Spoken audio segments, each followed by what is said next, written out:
Electricity हा महत्त्वाचा topic आहे. कोणतीही एक्झाम असू द्या, 10वीची एक्झाम असू द्या, कोणतीही कॉम्पिटेटिव्ह एक्झाम असू द्या, याच्यावरती करंट इलेक्ट्रिसिटी हा जो टॉपिक आहे याच्यावरती क्वेश्चन विचारला जातो. जास्त टाइम मी तुमचा घेणार नाही, पण करंट इलेक्ट्रिसिटी रिलेटेड ज्या पण आपल्या कन्सेप्ट आहेत, मग ते रेजिस्टन्स असू द्या, व्होल्टेज असू द्या, करंट म्हणजे काय, इलेक्ट्रॉन फ्लो, सर्किट, त्यामध्ये डायग्राम, मग त्याच्यानंतर थोडं पुढे गेलं तर काय रे त्याच्यावरचे problems, right hand thumb rule काय आहे, फ्लेमिंग्स लेफ्ट हँड रूल काय आहे, फ्लेमिंग्स राईट हँड रूल काय आहे, ह्या सगळ्या कन्सेप्ट आपण वन बाय वन घेणार आहे. हे आत्ताचं जे लेक्चर होणार आहे हे बेसिक लेक्चर होणार आहे. मला माहिती आहे की ही जी काही व्हिडिओ आहे ही जरा लेंदी होणार आहे, पण मी गॅरंटी घेतो की ही जर व्हिडिओ तुम्ही मन लावून बघितली, स्पीड मध्ये बघा काय प्रॉब्लेम नाही, पण कंप्लीट जर बघितली तर 100% तुमच्या करंट इलेक्ट्रिसिटी रिलेटेड सगळ्या कन्सेप्ट क्लिअर होतील आणि नंतर कोणत्याही प्रकारचं कन्फ्युजन तुम्हाला होणार नाही. चला टाइमपास न करता मी डायरेक्ट टॉपिक वरती येतो. आपल्या टॉपिकचं नाव आहे करंट इलेक्ट्रिसिटी. टॉपिकचं नाव आहे करंट इलेक्ट्रिसिटी. सगळ्यात पहिला शब्द त्यांनी आपल्याला दिलाय करंट आणि नंतर दिलाय इलेक्ट्रिसिटी. तर मग मी करंट या शब्दावरती सगळ्यात पहिले फोकस करतो आणि त्याच्यावरती डिस्कशन करतो. चला तर मग सगळ्यात पहिला शब्द मी इथे लिहितो करंट. चला मला सांगा what is the current. Current म्हणजे काय? तर करंट म्हणजे काय असं म्हणलं की तुम्ही मला लगेच म्हणता सर आम्हाला माहिती आहे करंटचे डेफिनेशन आम्हाला माहिती आहे. काय आहे रे? Flow of electron. काय आहे? Flow of electron. Flow of electron. इलेक्ट्रॉनचा जो काही फ्लो आहे, जो काही करंट कॅरिंग कंडक्टर आहे, good conductor of heat and electricity आपण म्हणतो. तर मग गुड कंडक्टर ऑफ इलेक्ट्रिसिटी जे काय आहे त्याच्यामधून जर इलेक्ट्रॉनचा फ्लो होत असेल तर त्या फ्लोला आपण काय म्हणतो? करंट म्हणतो. मग इथं मी एक छोटंसं डायग्रामॅटिक रिप्रेझेंटेशन करू का रे? डायग्रामॅटिक रिप्रेझेंटेशन करू का? हा माझा एक छोटासा बल्ब आहे आणि हे आपलं असं छोटंसं सर्किट आहे. मग या सर्किट मध्ये मी इथे काहीतरी व्होल्टेज अप्लाय केलंय, हा प्लस हा मायनस. जो मोठा असतो त्याला प्लस म्हणून रिप्रेझेंट करतो, जो छोटा असतो त्याला आपण मायनस म्हणून रिप्रेझेंट करतो. आणि आपल्या सर्किट मधून हे असा करंट फ्लो होतोय आणि त्याच्यामुळं हा माझा बल्ब जो काय आहे तो काय होतोय? ग्लो होतोय. मान्य?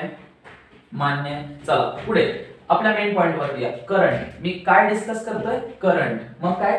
Current is a flow of electron. म्हणजे या कंडक्टर मधून इलेक्ट्रॉन काय होत आहेत रे? फ्लो होत आहेत. इलेक्ट्रॉन काय होत आहेत? फ्लो होत आहेत. इलेक्ट्रॉन इकडून तिकडे पळत आहेत. चला मेन मुद्द्यावरती या जिथं सगळ्यांचं कन्फ्युजन आहे.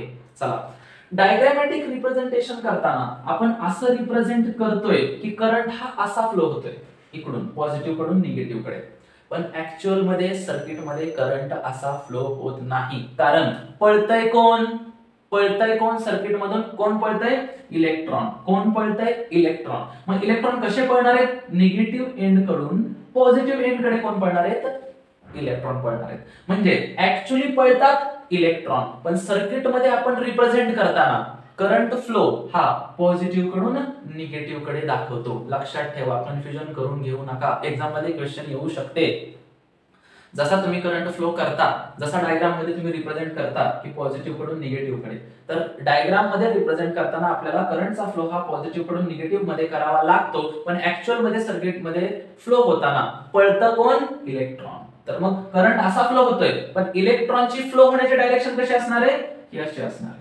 ही इलेक्ट्रॉनची फ्लो होण्याची डायरेक्शन असणार आहे आणि आपण शो असं करतो. आता ते तसं का करतो त्याचा आन्सर तुम्ही सांगायचं मला. तसं आपण का करतो ते तुम्ही शोधायचं आणि ते मला सांगायचं की सर सर्किट मध्ये पळतात इलेक्ट्रॉन आणि तरी पण आपण असं उलट का दाखवतो. आता ते का दाखवतो ते तुम्ही मला सांगा. चला महत्वाचा मुद्दा, करंट असा फ्लो होतोय तर फ्लो ऑफ इलेक्ट्रॉन म्हणजे करंट. आता खूप महत्वाचा प्रश्न, व्हाय? हे इलेक्ट्रॉन सर्किट मधून पळतात म्हणून त्याला आपण करंट म्हणतो आणि हे इलेक्ट्रॉन सर्किट मधून पळतायत म्हणून बल्ब लागतोय. मान्य आहे, मला सगळं मान्य आहे. पण का इलेक्ट्रॉन सर्किट मधून पळतायत? पळतायत. का बरं पळतायत? का पळत असतील इलेक्ट्रॉन सर्किट मधून? काय गरज काय? सांगतो. इथं या प्रश्नामध्ये सगळी उत्तरं दडलेली आहेत. कसं आहे विषय? काय आहे? समजा मी एक रूम घेतो, एक रूम घेतली. समजा हे माझा असा काहीतरी बॉक्स आहे. या रूम मध्ये मी एक पार्टिशन केलं. या पार्टिशन मध्ये रूमच्या एका भागामध्ये एवढं सगळं मी पाणी भरलं. काय भरलं? पाणी भरलं. आणि अचानक इथली जी काही पार्टिशन होती ती कट केली, तर हे सगळं पाणी कुठं होईल? इकडे फ्लो होईल. बरोबर होईल का फ्लो? 100% होणार. मग हे पाणी इकडं फ्लो होईल म्हणजे इकडचं पाणी कमी होईल आणि हे असं फ्लो होऊन अशी एक लेवल येईल. बरोबर, म्हणजे इकडचं पाणी इकडे आलं ज्यावेळेस मी पार्टिशन खतम केलं. म्हणजे ज्यावेळेस माझी रूम अशी दिसत होती याच्यामध्ये असं पाणी होतं, त्यावेळेस इथे डिफरन्स होता. काय होता? डिफरन्स होता. कसला डिफरन्स होता? इकडे वॉटर प्रेझेंट आहे, इकडे काय आहे? एम्प्टी आहे. इकडे वॉटर प्रेझेंट आहे का? नाही. म्हणजे हा डिफरन्स आहे. एकच रूम आहे पण रूम मध्ये काय आहे? डिफरन्स आहे. मग डिफरन्स आहे, मी रूम मधला हे पार्टिशन खतम केलं, मग हे पाणी काय व्हायला लागलं? फ्लो व्हायला लागलं.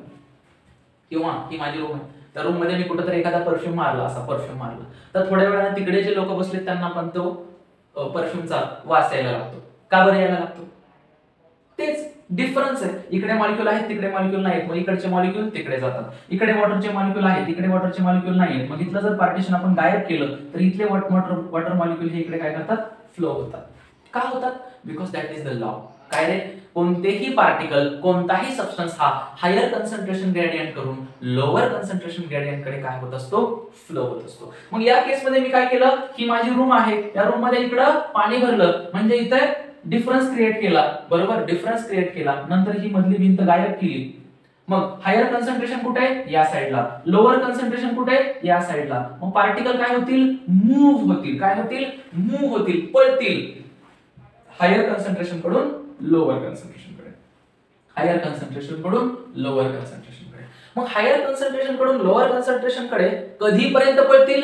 जोपर्यंत ते पार्टिकल दोन्हीकडे समान होत नाहीत. म्हणजे हे पाणी इकडे कधीपर्यंत पळेल? जोपर्यंत या पाण्याची लेवल होत नाही. जोपर्यंत या पाण्याची लेवल होत नाही. म्हणजे इथं काय आहे? डिफरन्स आहे. काय आहे? डिफरन्स आहे, म्हणून फ्लो होतोय.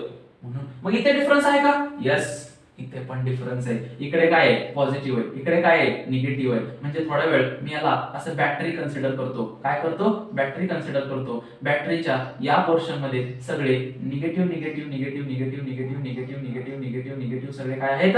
इलेक्ट्रॉन. आणि इकडे सगळा पॉझिटिव्ह पोर्शन आहे. इकडे काय आहे? सगळा पॉझिटिव्ह पोर्शन आहे. मान्य? म्हणजे इकडे इलेक्ट्रॉनची संख्या 0 आहे, सध्या तरी 0 आहे. म्हणजे ह्या दोघांमध्ये काय आहे? डिफरन्स. दोघांमध्ये काय आहे?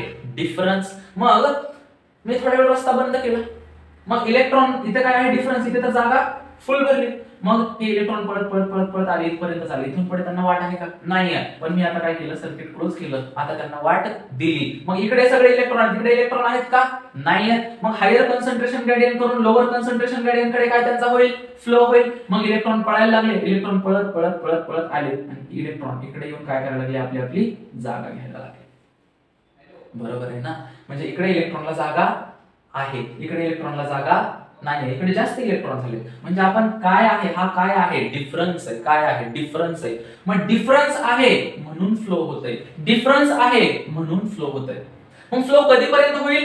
ज्यावेळेस डिफरन्स संपून जाईल. ज्यावेळेस डिफरन्स संपून जाईल. मग इकडचे इलेक्ट्रॉन इकडे कधीपर्यंत पळत राहतील? जोपर्यंत number of electron of right side is equal to number of electron of left side same होणार नाहीत, तोपर्यंत हे इलेक्ट्रॉन काय होतील? पळत राहतील. तोपर्यंत इलेक्ट्रॉन काय होतील? पळत राहतील. म्हणजे इकडे कॉन्सन्ट्रेशन जास्त आहे, इकडे कॉन्सन्ट्रेशन कमी आहे, म्हणून इकडचे इलेक्ट्रॉन इकडे असे पळतायत. वायचा आन्सर कळालं की इलेक्ट्रॉन का पळतायत? Because of difference. मग हा जो डिफरन्स आहे त्यालाच आपण म्हणतो पोटेन्शियल डिफरन्स. आपण त्यालाच काय म्हणतो? Potential difference.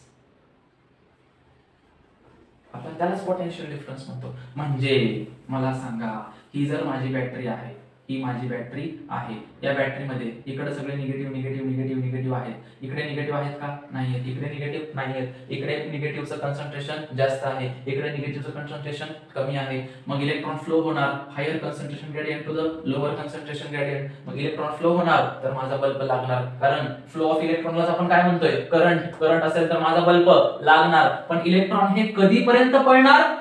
जोपर्यंत number of electron of right side is equal to number of electron of left side होत नाही, तोपर्यंत ते इलेक्ट्रॉन पळत राहणार. म्हणजे इलेक्ट्रॉन फ्लो होण्यासाठी काय गरजेचं आहे? डिफरन्स गरजेचा आहे. काय गरजेचं आहे? डिफरन्स गरजेचा आहे. त्यालाच आपण काय म्हणतो? Potential difference. त्यालाच आपण काय म्हणतो? Potential difference. कळालं का? पोटेन्शियल डिफरन्स म्हणजे काय? कळालं का? एका साईडला फक्त निगेटिव्ह आयन आहेत, एका साईडला फक्त पॉझिटिव्ह आयन आहेत. मग निगेटिव्ह आयनचे कॉन्सन्ट्रेशन इकडे जास्त आहे, तर मग ते जिकडे कमी आहे तिकडे फ्लो होणार अकॉर्डिंग टू द लॉ, आणि त्यालाच म्हणायचं पोटेन्शियल डिफरन्स. मग पोटेन्शियल डिफरन्स नसेल, पोटेन्शियल डिफरन्स नसेल, पोटेन्शियल डिफरन्स जर नसेल तर इलेक्ट्रॉन फ्लो होतील का? ऑफकोर्स नाही होणार. पोटेन्शियल डिफरन्स नसेल तर इलेक्ट्रॉन फ्लो होणार नाही. म्हणजे राईट साइडला 50 इलेक्ट्रॉन आहेत, लेफ्ट साइडला पण 50 इलेक्ट्रॉन आहेत, इलेक्ट्रॉन फ्लो होतील का? नाही. इलेक्ट्रॉन फ्लो होणार नाही, बल्ब लागेल का? नाही. म्हणजे पोटेन्शियल डिफरन्स नसेल तर करंट आहे का? नाही. पोटेन्शियल डिफरन्स नसेल तर बल्ब लागेल का? नाही. म्हणजे करंट फ्लो होण्यासाठी कोणाची गरज आहे? पोटेन्शियल डिफरन्सची. कळतंय का? करंट कळाला? फ्लो ऑफ इलेक्ट्रॉन, जे सर्किट मध्ये इलेक्ट्रॉन पळतायत त्याला म्हणायचं करंट. पोटेन्शियल डिफरन्स कळाला का? Potential difference. हा, मग आता एक महत्त्वाची कन्सेप्ट, व्होल्टेज. काय व्होल्टेज? सर हे तर काय आम्हाला किती दिवस झाले लक्षात येण्यात गेलं की व्होल्टेज काय प्रकार आहे? व्होल्टेज काय प्रकार आहे? ज्याला मी इतका वेळ पोटेन्शियल डिफरन्स म्हणतोय, काय ज्याला मी इतका वेळ पोटेन्शियल डिफरन्स म्हणतोय त्याचंच दुसरं नाव व्होल्टेज आहे. त्याचंच दुसरं नाव व्होल्टेज आहे. मग आपण म्हणतो ना व्होल्टेज कमी आहे, व्होल्टेज जास्त आहे. व्होल्टेज जास्त असेल तर फॅन फास्ट पळेल, व्होल्टेज कमी असेल तर फॅन कमी पळेल. का? अरे सोन्या, व्होल्टेज म्हणजे काय आहे? Potential difference. मग माझा जर या रूम मध्ये पोटेन्शियल डिफरन्स जास्त असेल, म्हणजे एका साईडला पाणी जास्त असेल, एका साईडला पाणी काहीच नसेल, आणि अचानक मी कमी केलं तर तिथलं पाणी कसं fast fast fast fast flow होईल ना? बरोबर. म्हणजे फास्ट फ्लो होईल म्हणजे जास्त इलेक्ट्रॉन जातील, इलेक्ट्रॉन जास्त जात आहेत म्हणजे करंट जास्त असेल, करंट जास्त असेल म्हणजे तुमचा बल्ब फुल लागेल, तुमचा फॅन फास्ट फिरेल. म्हणजे पोटेन्शियल डिफरन्स जास्त, याचा अर्थ व्होल्टेज जास्त. व्होल्टेज जास्त, फॅन फास्ट पळणार. व्होल्टेज जास्त, बल्ब जास्त लागणार. जर माझा पोटेन्शियल डिफरन्स कमी आहे, पोटेन्शियल डिफरन्स कमी आहे, रूम मध्ये मी एवढंच पाणी ठेवलंय आणि मग ही भिंत कमी केली, इकडचं पाणी हळूहळू हळूहळू इकडे पसरणार. कसं? हळूहळू हळूहळू पसरणार. मग हळूहळू पसरणार म्हणजे इलेक्ट्रॉनचा फ्लो कसा असणार? हळूहळू. इलेक्ट्रॉनचा फ्लो कसा असणार? हळूहळू. मग इलेक्ट्रॉनचा फ्लो हळू असणार किंवा इलेक्ट्रॉनचा फ्लो हा कमी असणार, म्हणजे काय कमी असणार? करंट कमी असणार. मग करंट जर कमी असणार तर फॅन कसा पळणार? कमी पळणार, हळूहळू पळणार. लाईट कशी लागणार? धीमी लागणार. बल्ब कसा लागणार? लो लागणार. कळतंय? मग पोटेन्शियल डिफरन्स असेल तरच इलेक्ट्रॉन काय करणार आहेत? पळणार आहेत. पोटेन्शियल डिफरन्स नाही म्हणजे करंट नाही. पोटेन्शियल डिफरन्सच दुसरं नाव काय आहे? व्होल्टेज. कळतंय का? म्हणजे व्होल्टेज असेल तरच करंट आहे, व्होल्टेज नसेल तर करंट नाही. म्हणजे व्होल्टेज वाढलं करंट वाढणार. व्होल्टेज वाढलं, करंटला आपण आय म्हणून रिप्रेझेंट करतो. व्होल्टेज वाढलं करंट पण वाढणार. व्होल्टेज वाढलं करंट पण वाढणार. व्होल्टेज कमी केलं म्हणजे पोटेन्शियल डिफरन्स कमी केला. पोटेन्शियल डिफरन्स कमी, इलेक्ट्रॉन हळूहळू पळणार. व्होल्टेज कमी, करंट कमी. व्होल्टेज जास्त, करंट जास्त. आणि व्होल्टेज म्हणजेच काय? Potential difference. मग आपण पोटेन्शियल डिफरन्स क्रिएट केला तरच करंट काय होणार आहे? फ्लो. पोटेन्शियल डिफरन्स नसेल तर करंट फ्लो होणार नाही. व्होल्टेज नसेल तर करंट फ्लो होणार नाही. व्होल्टेज कळलं, पोटेन्शियल डिफरन्स कळलं, the relation between current and voltage कळलं. व्होल्टेज वाढलं तर करंट वाढणार, व्होल्टेज कमी झालं तर करंट काय होणार? कमी होणार. चला, सगळ्यात पहिली कन्सेप्ट आपण जी शिकलो ती होती करंट. काय होती? करंट. दुसरी काय होती? व्होल्टेज. तिसरी रेजिस्टन्स. आता रेजिस्टन्स होती. रेजिस्टन्स म्हणजे काय? आता रेजिस्टन्स हा क्रिएट केला जातो. रेजिस्टन्स हा क्रिएट केला जातो with the help of resistor. With the help of resistor अशा प्रकारचं एक तुम्ही बघितलं असेल याच्यामध्ये डायग्राम मध्ये. याला आपण रेजिस्टर म्हणतो. काय म्हणतो? रेजिस्टर. रेजिस्टर हा क्रिएट करतो काय? रेजिस्टन्स. रेजिस्टर हा क्रिएट करतो काय? रेजिस्टन्स. मग रेजिस्टन्स म्हणजे काय? रेजिस्टन्स म्हणजे सरळ लक्षात ठेवा, अडथळा. काय? अडथळा. रेजिस्टन्स म्हणजे काय? अडथळा. म्हणजे इलेक्ट्रॉन पळायला लागले, इलेक्ट्रॉन पळायला लागले, म्हणजेच आपण काय टाकला? रेजिस्टर. हा काय करतोय? रेजिस्टन्स क्रिएट करतोय, म्हणजेच काय करतोय? अडथळा क्रिएट करतोय. म्हणजे इकडून इलेक्ट्रॉन पळत पळत पळत पळत आले, किती आले? 100 इलेक्ट्रॉन पळत आले. इथं काय आहे? अडथळा आहे, म्हणजे जागा अपुरी आहे, पळण्यासाठी वाट नाही. म्हणजे इकडून 100 इलेक्ट्रॉन आले, पळत पळत पळत पळत आले, पण पुढे फक्त 70च इलेक्ट्रॉन जाऊ शकतात. पुढे फक्त एका वेळेला 70च इलेक्ट्रॉन जाऊ शकतात. बाकीचे 30 इलेक्ट्रॉन हे इथंच अडकून राहिले. बाकीचे 30 इलेक्ट्रॉन हे इथं मागेच अडकून राहिले, त्यांना पुढे पळायचे चान्सेस मिळाले नाही. मग एका सेकंदामध्ये या बॅटरीमधून किती इलेक्ट्रॉन निघतायत? 100. कारण इथे काय आहे? Potential difference. म्हणजे इथं काय आहे? व्होल्टेज. व्होल्टेज आहे म्हणून काय पळतायत? इलेक्ट्रॉन पळतायत. मग 100 इलेक्ट्रॉन पळत पळत आले, इथं लावला होता रेजिस्टन्स, इथं होता अडथळा, मग इथं आले 100 इलेक्ट्रॉन. अडथळ्यामुळे यातले फक्त 70 इलेक्ट्रॉनच पुढे गेले, मागे राहिले 30 इलेक्ट्रॉन. राहिले हे एका सेकंदात झालं. दुसऱ्या सेकंदाला परत 100 इलेक्ट्रॉन आले, त्यातले 70 पुढे गेले, राहिले 30. मग तिसऱ्या सेकंदाला परत 100 इलेक्ट्रॉन आले, 30 इथं अडकून राहिले, 70 पुढे गेले. जे 70 इलेक्ट्रॉन पुढे जात आहेत ते बल्ब लावण्यासाठी कामी येत आहेत. पण जे प्रत्येक सेकंदाला इथं 30 इलेक्ट्रॉन शिल्लक राहायला लागले ना, बरोबर आहे ना? मग या इलेक्ट्रॉनचं काय होणार? किंवा ते इलेक्ट्रॉन काय करणार? ते तर इथंच राहिले. एका सेकंदाला 30, दुसऱ्या सेकंदाला 30, तिसऱ्या सेकंदाला 30. एका मिनिटात किती? एका मिनिटात किती? 1800. बरोबर ना? 60 मिनिटं किती? 1800. म्हणजे इथं 1800 इलेक्ट्रॉन शिल्लक राहिले, बाकीचे पुढे गेले निघून. मग हे राहिलेले जे इलेक्ट्रॉन आहेत त्यांनी काय केलं? काय झालं काय नक्की ह्यांचं? हे जे इलेक्ट्रॉन मागे राहिलेत, that electrons will convert into the energy. Which energy? Heat energy. Which energy? Heat energy. म्हणून ज्यावेळेस आपण सर्किट मध्ये रेजिस्टन्स लावतो त्यावेळेस आपले जे काही सर्किट आहेत ते काय होतात? गरम होतात. फॅन गरम झाला, टीव्ही गरम झाला, मोबाईल गरम झाला. जे गरम होतंय ना ते कशामुळे गरम होतंय? रेजिस्टन्स मुळे होतंय. हा रेजिस्टन्स क्रिएट कोण करतंय? रेजिस्टर क्रिएट करतोय. म्हणजे पुढे फक्त 70 इलेक्ट्रॉन पाठवतोय, मागे 30 इलेक्ट्रॉन राहतात. म्हणजे मागे 30 इलेक्ट्रॉन राहतात ते कशात कन्वर्ट होत आहेत? इलेक्ट्रिक करंट हा कन्वर्ट होतोय कशामध्ये? हीट मध्ये. कशामध्ये? हीट मध्ये. म्हणून आपले इलेक्ट्रिक अप्लायन्सेस काय होत असतात? गरम होत असतात. क्लियर आहे? This is the function of a register and this is a resistance. Resistance म्हणजे अडथळा. मग ह्या रेजिस्टन्सची जी काही कॅपॅसिटी आहे ती व्हॅरी करू शकते. म्हणजे तुमचा रेजिस्टर हा 10 चा असू शकतो, 15 चा असू शकतो, 20 चा असू शकतो, 30 चा असू शकतो, 50 चा असू शकतो.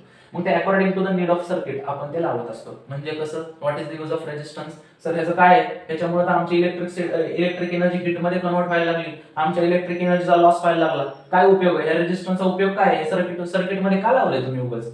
हा सांगतो का लावलंय.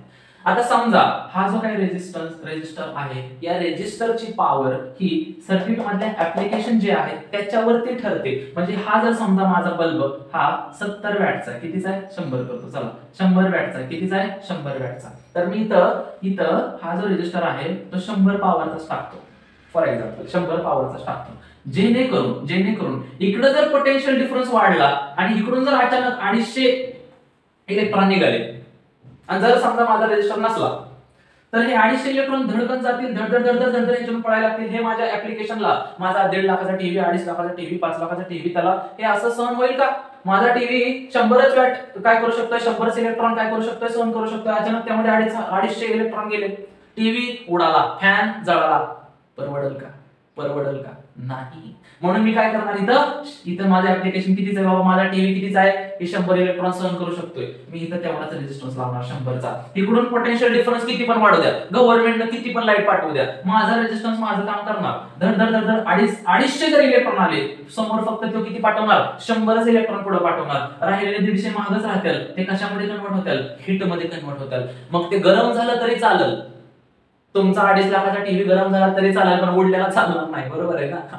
मग हे ते काम करते. जर तुम्हाला वाटत असेल ना सर आमची इलेक्ट्रिक एनर्जी हीट एनर्जी मध्ये लॉस व्हायला लागले सर, काढून टाक बाय, ते डायरेक्ट उडवून टाका. येणार करंट, पोटेन्शियल डिफरन्स जर अचानक वाढला, धाडकन तुमचा टीव्ही जाईल, बल्ब जाईल, मिक्सर उडेल, फॅन उडेल, काहीतरी होईल. म्हणून हा रेजिस्टन्स महत्वाचा. आणि हा रेजिस्टन्स जो काय आहे, या रेजिस्टरचा रेजिस्टन्स हा कशावरती डिपेंड आहे? Length of resistor.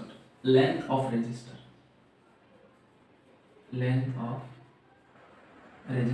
and cross section area of the metal wire. Cross section area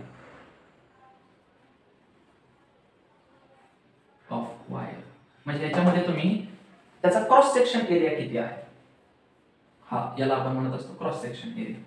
जर मी क्रॉस सेक्शन एरिया वाढवला, क्रॉस सेक्शन एरिया वाढवला म्हणजे मी अडथळा काय करतोय कमी, म्हणजे क्रॉस सेक्शन एरिया जर वाढवला तर माझा रेजिस्टन्स काय होणार आहे कमी, अडथळा कमी होणार. सांगतो सगळं सांगतो. मग आता मेन मुद्द्यावरती या. जसं मी तुम्हाला व्होल्टेज सोबतचं रिलेशन सांगितलं, व्होल्टेज वाढलं तर करंट पण वाढतो, बरोबर. व्होल्टेज वाढलं तर करंट पण वाढतो. तसं रेजिस्टन्स पण मी तुम्हाला आता सांगितलं की मी रेजिस्टन्स म्हणजे काय म्हणतोय सरळ सरळ अडथळा. अडथळा म्हणजे इलेक्ट्रॉन पुढे जायला मदत करतोय का अडवतोय, अडवतोय. म्हणजे मी ज्यावेळेस रेजिस्टन्स वाढवतोय म्हणजेच अडथळा वाढवतोय त्यावेळेस करंट काय होत असेल कमी, करंट कमी. कारण करंट म्हणजे काय flow of electron. Me resistance वाढवला म्हणजे इलेक्ट्रॉनचा फ्लो काय केला कमी केला, मी इलेक्ट्रॉनचा फ्लो कमी केला म्हणजेच करंट कमी केला.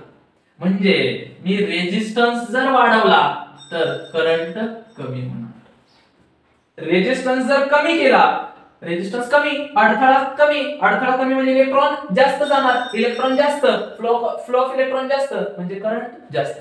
Inversely proportional. रेजिस्टन्स वाढला करंट कमी, रेजिस्टन्स कमी झाला करंट जास्त. व्होल्टेज वाढलं करंट जास्त, व्होल्टेज कमी करंट कमी. कळालं. आणि हा रेजिस्टन्स कमी जास्त हा कशावरती डिपेंड आहे तुमच्या रेजिस्टरची लेंथ. जर तुमच्या रेजिस्टरची लेंथ जास्त आहे म्हणजे तुमचा रेजिस्टन्स जास्त आहे. सांगतो सांगतो सांगतो सांगतो मला माहिती तुम्हाला नाही कळालं. समजा हे असे दोन डोंगर आहेत, दोन डोंगर आहेत. इथं येऊन आपले सगळं सैनिक उभा आहे, आपले सगळे मावळे उभा आहेत. ठीक आहे. आपल्या मावळ्यांना लढायला जायचं. कुठे जायचंय लढायला जायचं. अचानक सगळे मावळे आपले खिंडीत येऊन थांबलेत, खिंडीत येऊन थांबलेत. मग ही जी काही वाट आहे ती कशी आहे नॅरो आहे, कमी आहे. जर ही वाट मोठी असती तर धडधड धडधड धडधड सगळेच मावळे गेले असते. आता मावळे म्हणजे कोण आहे इलेक्ट्रॉन. आणि या दोन जे काही डोंगर आहेत त्यांना इथे एक छोटा रस्ता तयार केलाय म्हणजे हे काय आहे रजिस्टर. काय आहे रजिस्टर. मग रजिस्टरनं रेजिस्टन्स वाढवला म्हणजे अडथळा वाढवला, अडथळा वाढलाय म्हणजे जागा कमी आहे, अडथळा वाढलाय म्हणजे जागा कमी आहे. मग जागा जर कमी असेल तर मावळा किती जाणार 2 1 2 1 2 1 2च मावळे जाऊ शकतात. मग 1 2च मावळे पुढे जाणार आहेत म्हणजे फ्लो ऑफ करंट कसा आहे कमी, करंट कमी. मग मी जर ही रस्ता वाढवला, रस्ता वाढवला, क्रॉस सेक्शन एरिया वाढवला म्हणजे रेजिस्टन्स काय केला कमी, अडथळा काय केला कमी, अडथळा कमी केला, आपले मावळे धडधड धडधड धडधड धडधड चालले पलीकडे लढायला. म्हणजे cross section area, cross section area जर मी वाढवला, क्रॉस सेक्शन एरिया जर मी वाढवला जास्त इलेक्ट्रॉन जाणार म्हणजे रेजिस्टन्स काय होणार कमी.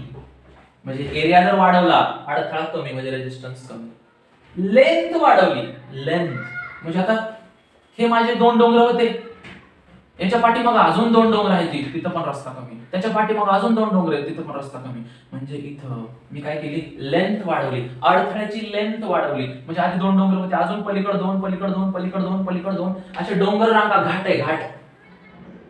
मग जेवढी लेंथ वाढवल तेवढा अडथळा काय करतोय वाढवतोय, अडथळा काय करतोय वाढवतोय. मग अडथळा वाढवला तर सैनिकांना आपल्या मावळ्यांना जायला त्रास होईल म्हणजे त्यावेळी flow of current, flow of electron, flow of मावळे काय असेल कमी म्हणजे करंट काय कमी. म्हणजे मी रेजिस्टरची लेंथ वाढवली तर रेजिस्टन्स वाढणार. रेजिस्टरची लेंथ वाढली रेजिस्टन्स वाढला. क्रॉस सेक्शन एरिया वाढला रेजिस्टन्स कमी झाला. एरिया वाढला रेजिस्टन्स कमी, एरिया कमी रेजिस्टन्स जास्त. कळतंय. लेंथ वाढली रेजिस्टन्स जास्त, लेंथ कमी रेजिस्टन्स कमी. म्हणजे हे माझा रेजिस्टर आहे आणि हा दुसरा रेजिस्टर आहे.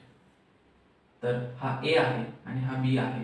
कोणाचा रेजिस्टन्स जास्त असणार ए चा रेजिस्टन्स हा जास्त असणार कारण याची लेंथ जास्त आहे.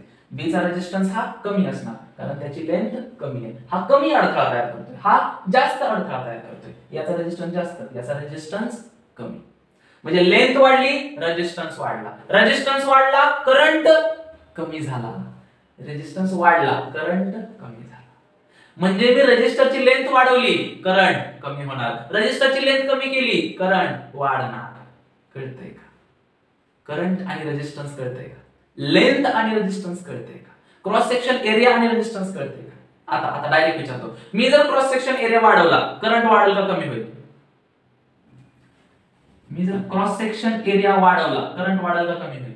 वाढेल. का? मी क्रॉस सेक्शन एरिया वाढवला, जागा जास्त झाली, जास्त इलेक्ट्रॉन पडायला लागले, क्रॉस सेक्शन एरिया वाढवला, एरिया वाढला, रेजिस्टन्स कमी झाला, रेजिस्टन्स कमी झाला म्हणजे करंट वाढला. कळतंय? रेजिस्टन्स कळालं, व्होल्टेज कळालं, करंट कळालं. आपले इलेक्ट्रिक ऍप्लिकेशन्स गरम का होत आहेत ते कळालं, हीट एनर्जी कशी तयार होते ते कळालं. क्लिअर आहे? नाव what is the use of resistance? हा जो काही रेजिस्टर आहे त्याचा यूज काय कळालं. जर तुम्ही आंघोळ करत असाल तर तुम्हाला मी जे डायग्राम काढणार आहे आता इथे ही तुमच्या लक्षात येईल. हे असं काहीतरी तुम्ही सकाळ सकाळ बघत असाल, हे असं हे असं हे असं बकेटमध्ये टाकायचं आणि हे बटन ऑन करायचं, मग हे पाणी काय होते? गरम. हीटर, बरोबर? हीटर आहे. म्हणजे या ठिकाणी आपण काय करतोय? इलेक्ट्रिक एनर्जी हीट एनर्जी मध्ये कन्वर्ट करतोय. अरे मग इलेक्ट्रिक एनर्जी जर आपल्याला हीट एनर्जी मध्ये कन्वर्ट करायची असेल तर तिथे काय अप्लाय करावं लागतील? रेजिस्टर अप्लाय करावं लागतील. काय क्रिएट करावं लागेल? रेजिस्टन्स क्रिएट करावं लागेल. म्हणजे याच्यामध्ये काय असतील? खूप सारे असे मोठे मोठे रेजिस्टन्स असतील. इकडून इलेक्ट्रॉन पळत आले, इकडून इलेक्ट्रॉन जे पळत येत आहेत ते इकडून रिटर्न जात असतील का? जातच नसतील. सगळे इलेक्ट्रॉन इथंच अडकून राहत असतील आणि मग इलेक्ट्रॉन अडकून राहिले की त्याची काय होत असेल? Heat energy. काय होत असेल? Heat energy. आणि मग आपलं पाणी तापते. This is the use of resistance. हा रेजिस्टन्सचा यूज आहे. कळतंय? आता जे इलेक्ट्रिक व्हेकल आले त्याच्यामध्ये कसं आहे सांगतो. ज्या इलेक्ट्रिक व्हेकल आले मी काय म्हटलं? लेंथ वर डिपेंड आहे. मग हा माझा मोठा रेजिस्टर आहे, याच्यामध्ये हे असं सर्किट कंप्लीट केलंय आणि ही माझी मोटर आहे. ठीक आहे? याला एक जोडलंय, याला एक असं जोडलंय आणि हे असं आहे. ठीक आहे?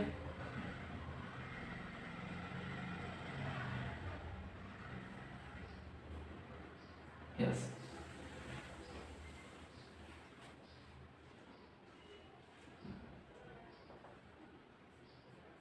ओके, हा पॉझिटिव्ह हा निगेटिव्ह. इथं मी व्होल्टेज अप्लाय केलं. मग इथून जे इलेक्ट्रॉन फ्लो होत आहेत हे इकडे जात आहेत. बरं, हे कन्फ्युजन आहे. मान्य? हा गेला, हा गेला. मग आता बघा, लेंथवर डिपेंड आहे ना रेजिस्टन्स. कशावरती? लेंथवर. मग हा जो पॉइंट आहे हा मूव्ह होऊ शकतो. माझ्या पेन सारखा हा काय होऊ शकतो? मूव्ह होऊ शकतो. म्हणजे मी जर इथं ठेवलं, इलेक्ट्रॉन पळत आहे, अडथळा गेले. मी जर हा इकडे पॉइंट नेला, इलेक्ट्रॉन पळत, अडथळा बॅक. म्हणजे हा पॉइंट मी इकडे केला, रेजिस्टन्स कमी, इकडे केला, रेजिस्टन्स जास्त, इकडे केला, रेजिस्टन्स कमी. रेजिस्टन्स कमी म्हणजे फ्लो ऑफ इलेक्ट्रॉन जास्त, म्हणजे करंट जास्त. इकडे नेला, करंट कमी. मग हे जे काय हे असं होतंय, हे कोण करत असतं? आपल्या गाडीची रेस आपण जे मोठ अशी करतो, म्हणजे काय करत असतो? हा पॉइंटर रेजिस्टर्स वरून पळवत असतो. पॉइंटर. मग तुम्ही रेस वाढवताय म्हणजे हा पॉइंटर कुठे आणताय? अलीकडे आणताय. म्हणजे रेजिस्टन्स कमी करताय म्हणजे फ्लो ऑफ इलेक्ट्रॉन जास्त, करंट जास्त. जेवढा करंट जास्त तेवढी तुमची मोटार जास्त पळणार, जेवढी मोटार जास्त पळणार तेवढी तुमची गाडी जास्त पळणार. मग तुम्ही मूठ परत अशी करताय म्हणजे तुम्ही पॉइंटर पुढे नेताय, म्हणजे रेजिस्टन्स वाढवताय. रेजिस्टन्स वाढवला म्हणजे करंट कमी झाला. मग करंट कमी, मोटर कमी पळणार म्हणजे तुमची गाडी हळूहळू पळणार. This is the another use of register on the basis of लेंथच्या बेसिसवर. हे कळतंय? हा एक यूज आहे इलेक्ट्रिक व्हेकल मध्ये. सो रेजिस्टन्स कळालं, व्होल्टेज कळालं, करंट कळाला. एक शॉर्ट मध्ये रिव्हिजन सांगतो तुम्हाला 2 मिनिटं, म्हणजे परत तुमचं कधीच विसरणार नाही. आणि मग नेक्स्ट लेक्चर मध्ये मी तुम्हाला पुढचं सगळं सांगतो. फ्लेमिंग्स लेफ्ट हँड रूल एकदा हे सगळं कळालं की चला. Current, what is the current? It is the flow of electron. Current काय आहे? Flow of electron. याला आपण कशाने रिप्रेझेंट करतो? आय ने रिप्रेझेंट करतो. कशाने रिप्रेझेंट करतो? आय ने रिप्रेझेंट करतो. आणि आय म्हणजे करंट कॅल्क्युलेट करण्याचा फॉर्म्युला आहे Q upon T. Charge upon time. Charge upon time is the formula to calculate the current. Q upon T. लक्षात ठेवा. हे काय आहे? करंट. आणि याचं युनिट काय आहे? The SI unit is a ampere. SI unit काय आहे? एम्पियर. लक्षात ठेवा, एक्झाम येऊ शकते. What is the SI unit of current? तर काय SI unit of current is ampere. मान्य? चला पुढे. करंट Q अपॉन T, charge upon time. This is the formula of the current. लक्षात कसं ठेवायचं? करंट QT आपल्याला जर तिनं हात लावला तर आपल्याला करंट लागतो, कारण ती काय आहे, कारण ती क्यूट आहे. ती कशी आहे, ती क्यूट आहे. ती क्यूट आहे, ती क्यूटी आहे, ती क्यूटी आहे. ती काय आहे, ती क्यूटी आहे. ती क्यूटी आहे म्हणून तिनं हात लावला तर आपल्याला करंट लागतो. आपल्याला करंट लागतो. का बरं, कारण ती क्यूटी आहे, कारण ती क्यूटी आहे. ती क्यूटी आहे म्हणून आपल्याला करंट लागतो. I is equal to Q/T. राहील लक्षात, राहील लक्षात, ट्रिक राहील लक्षात. आपल्याला करंट लागतो. तिनं जर आपल्याला हात लावला तर आपल्याला करंट लागतो, कारण ती क्यूटी आहे. Cutie, CUTY, cutie. पण Q/T नाही तर परत क्यूटी करचाल, परत माझा चैतन्य सरांनी कन्फ्युज केलं. Q/T लक्षात ठेवा, Q/T. राईट, करंट क्लिअर आहे. या साइड एम्पियर. गुड. चला पुढे, व्होल्टेज सांगा. व्होल्टेज म्हणजे काय सर? व्होल्टेज म्हणजे पोटेन्शियल डिफरन्स, आणि पोटेन्शियल डिफरन्स असेल तरच इलेक्ट्रॉन फ्लो होतील. पोटेन्शियल डिफरन्स म्हणजे काय? व्होल्टेज. म्हणजे व्होल्टेज असेल तरच इलेक्ट्रॉन फ्लो होतील. इलेक्ट्रॉन फ्लो झाले तरच बल्ब लागेल. म्हणजे व्होल्टेज असेल तरच बल्ब लागेल, व्होल्टेज असेल तरच फॅन फिरेल, व्होल्टेज असेल तरच पाणी थंड होईल फ्रीज मध्ये. मग व्होल्टेज जास्त, पोटेन्शियल डिफरन्स जास्त, फ्लो ऑफ इलेक्ट्रॉन जास्त. म्हणजे व्होल्टेज जास्त, फॅन फास्ट पळणार. व्होल्टेज कमी, फॅन हळूहळू पळणार. मान्य आहे का? मान्य आहे का? व्होल्टेज कळलं 100%. मग व्होल्टेज वाढलं, करंट जास्त, व्होल्टेज कमी, करंट कमी. नंतर रेजिस्टन्स वरती. रेजिस्टन्स म्हणजे सरळ सरळ शब्द लक्षात ठेवायचा. रेजिस्टन्स म्हणजे अडथळा. काय? अडथळा. मग रेजिस्टन्स वाढला मग इलेक्ट्रॉन फ्लो कमी. रेजिस्टन्स वाढला, इलेक्ट्रॉन फ्लो कमी. म्हणजे रेजिस्टन्स वाढला, करंट कमी. रेजिस्टन्स कमी, करंट जास्त. आणि रेजिस्टन्स कमी आहे का जास्त आहे ते कशावरती डिपेंड असणार? Length and area. मग एखादा रेजिस्टर आहे, हा माझा रेजिस्टर आहे, रेजिस्टरची लेंथ वाढली तर रेजिस्टन्स पण वाढला, एरिया वाढला तर रेजिस्टन्स कमी. मान्य आहे का? एखादा रेजिस्टर आहे, त्या रेजिस्टरची मी लेंथ वाढवली, रेजिस्टन्स वाढणार, अडथळा वाढणार. म्हणजे लेंथ वाढली तर करंट कमी होणार, एरिया वाढला तर करंट पण वाढणार. मान्य आहे का? मान्य आहे. चला तर मग करंट, व्होल्टेज आणि रेजिस्टन्स या तीन बेसिक गोष्टी मी तुम्हाला सांगितल्या. नेक्स्ट लेक्चर मध्ये आपण याच्या पुढचा पार्ट सगळं सांगणार. Fleming's left hand rule, motor, AC current, DC current, सगळ्या गोष्टी. ठीक आहे, तर भेटूया नेक्स्ट लेक्चर मध्ये. धन्यवाद.